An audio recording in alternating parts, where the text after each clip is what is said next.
গত এক দশকে দেশের সবচেয়ে সফল ক্লাব মোহনবাগান আমাদের খুঁজলে পাবে সোনায় লেখা ইতিহাসে। শুধু গানের কলিতে নয়, গত এক দশকে মোহনবাগানের ইতিহাস বাস্তবে সোনায় মোড়া। যেখানে ওঠানামা আছে সেখানেই লড়াই আছে, তবে সবকিছু ছাপিয়ে আছে সাফল্য।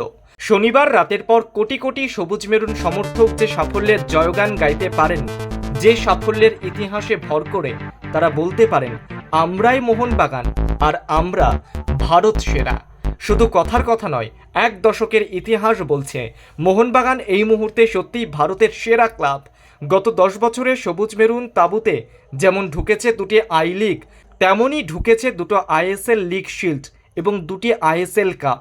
সাফল্য মিলেছে ডুরান্টেও। অপরদিকে কলকাতার আকাশ ছেয়ে গেল সবুজ মেরুন আবিরে। রাতেই যেন কোটি কোটি সূর্যের দেখা মিলল শহর কলকাতায়। বেঙ্গালুরুকে 2-1 গোলে পরাস্ত করল মোহনবাগান।